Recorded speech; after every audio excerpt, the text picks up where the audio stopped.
아멘. 오늘 말씀의 제목은 마태복음 24장 37절부터 41절의 말씀을 통해서 어제에 이어 노아의 때에 대한 예수님의 말씀의 의미라는 제목으로 계속해서 말씀을 전하도록 하겠습니다. 예수님께서는 마태복음 24장에서 종말 징조에 대한 말씀을 언급하면서 노아의 때에 대한 이야기를 지금 말씀하고 계시죠. 그래서 이제 어저께 우리는 그 노아의 때에 대한 예수님의 말씀을 통해서 먼저 우리가 살펴본 것이 있었죠. 홍수 전까지 그때 노아의 당시 사람들은 계속해서 먹고 마시고 시집가고 장가가는 그러한 일들을 하였다라는 말씀이었습니다. 여러분, 이 말씀이 곧 어떤 말씀이라고 했습니까? 이것은 다른 것이 아니라 이제 마지막 때에도 이렇게 노아의 때와 같은 극심한 타락의 모습들이 나타날 것이다라는 말씀이죠. 그러니까 마지막 때에는 사람들이 하나님의 말씀의 경고, 심판에 대한 경고의 말씀을 듣지를 않는 거예요. 무시해버리는 거죠. 오히려 그들은 자신들의 먹고 마시는 일에 취하고 자기 쾌락과 만족을 위해서 욕심에 따라서 살아간다는 이 말씀입니다. 마지막 때일수록 더욱더 극심한 이런 타락의 현상들이 보여진다. 그런 말씀이었습니다. 내용으로 어제 전하였습니다. 자, 오늘은요. 그래서 이제 우리가 어제 이어서 이제 계속해서 이제 우리가 살펴보는데, 자, 오늘을 보면은 어떤 내용이 있느냐? 예수님께서 이제 종말의 징조에 관한 말씀을 하시면서 노아에 대한 말씀을 또 더불어서 전하면서 이제 예수님이 오실 때, 재림하실 때, 그때에 두 가지의 판이하게 구분을 보여준다라는 것을 말씀 통해서 우리에게 이야기를 하고 있습니다. 그러니까 마지막 때 주님 오실 때는 두 가지 현상들이 정확히 보여진대요. 과연 그렇다면 이 두 가지 현상들, 이 두 가지로 구분되는 그런 일들이 어떤 일이냐, 또 거기에 어떤 의미가 담겨져 있느냐라는 것을 오늘 본문을 통해서 한번 살펴보도록 하겠습니다. 자, 어제 이어서 노아의 때에 대한 예수님의 말씀의 의미입니다. 두 번째는 뭐냐? 밭에서 한 사람은 데려가고 한 사람은 버려두게 된다. 이 말씀이에요. 밭에서 뭐라고요? 한 사람은 데려감을 당하고 반대로 한 사람은 이 땅에 버려짐을 당한다. 이 말씀이죠. 우리가 봤던 40절의 말씀 함께 다시 한번 받겠습니다. 시작. 그때 두 사람이 밭에 있음에 한 사람은 데려가고 한 사람은 버려둠을 당할 것이요. 여러분, 여기서 그 밭이 나오잖아요. 밭. 이 밭은 뭐냐? 영적인 의미에서 바로 교회를 말합니다. 교회를 상징하는 거예요. 그런 뜻에서 볼 때 이 밭에 두 사람이 있었다는 것은 뭘 말하는 거예요? 결국 마지막 때는 이 교회 안에 두 신자가 있다는 거예요. 어떤 신자, 어떤 신자? 구원을 받을 신자와 구원을 받지 못하는 신자로 나누어지게 된다. 이 말씀이에요, 결국. 오늘 본문에 말하는 말씀, 예수님의 말씀은 바로 그걸 우리에게 가르쳐주고 있습니다. 오늘 본문을 보듯이 두 사람이 밭에 있었어요. 밭에 있었는데 한 사람은 그런데 올라가고 데려감을 당하고 한 사람은 이 땅에 버려짐을 당한다.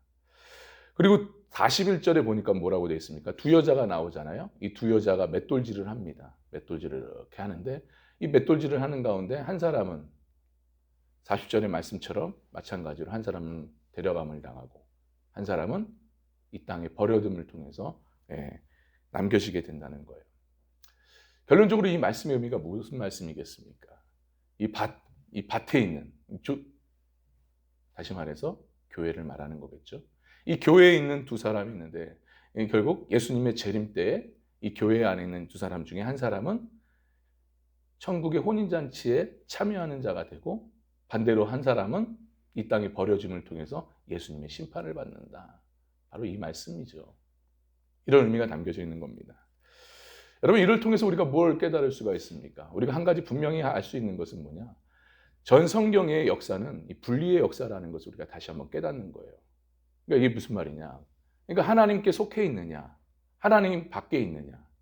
예수님 그리스도 안에 있느냐? 그리스도 밖에 있느냐? 교회 안이냐? 주님의 몸된 교회 안에 있느냐? 교회 밖에 있느냐? 좀 더 구체적으로 들어간다면 교회 안에서도 구원받을 자가 있느냐? 구원받지 못할 자가 있느냐? 이렇게 나눠진다는 거죠. 여러분 보세요. 노아의 때의 당시를 한번 보십시오. 똑같이 하나님께서 심판의 경고의 말씀을 전했습니다. 그렇잖아요.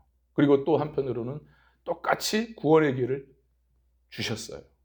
근데 결론적으로 누구만 구원을 얻었습니까? 노아의 8 식구만 방주에 들어가고 구원을 얻었습니다. 이렇게 나눠진다는 거예요. 어떤 사람은 하나님의 말씀을 듣고 120년 동안 방주를 짓습니다. 사람들의 손가락질과 비난을 받으면서까지도 묵묵히 하나님의 심판의 경고를 무시하지 않는 채 자신의 믿음의 길을 묵묵히 걸어가는 사람이 있었어요. 반대로 어떤 사람들은 하나님의 경고, 심판의 경고를 무시한 채 자기 쾌락과 자기 만족을 위해서 자기 욕심에 따라서 세상에서 살아가는 자들이 있었습니다. 결국은 어떻게 됐냐 이거죠. 하나님의 심판의 경고의 메시지를 듣고 심판을 대비한 자는 구원을 얻었고, 반면에 그렇지 못한 자는 결국 심판을 받지 않습니까? 구원받지 못한다는 거예요. 근데 이것은 오늘날 교회 안에서도 마찬가지예요. 오늘 본문에 예수님께서 말씀하신 것처럼 교회 안에서도, 교회 안에 있다고 하더라도 다 구원받은 자는 아니라는 걸 말씀하고 계셔요. 구원받을 자가 있고 반면에 구원받지 못할 자가 있다는 말씀이죠. 이것은 우리가 아직 보지는 않았지만 마태복음 25장에서도 예수님께서 또 이 부분에 대해서 말씀을 해주십니다. 양과 염소에 대한 비유의 말씀을 해주시는데, 결국 양과 염소의 비유는 뭘 말하는 거예요? 마지막 종말의 때에 교회 안에 두 신자가 있다는 거죠. 양과 같은 신자와 염소와 같은 신자. 염소와 같은 신자는 천국에 들어갈 것이고, 양과 같은 신자는 천국에 들어갈 것이고, 염소 같은 신자는 지옥에 들어간다. 이렇게 말씀을 하고 있는 거예요. 그러니까 교회 안에서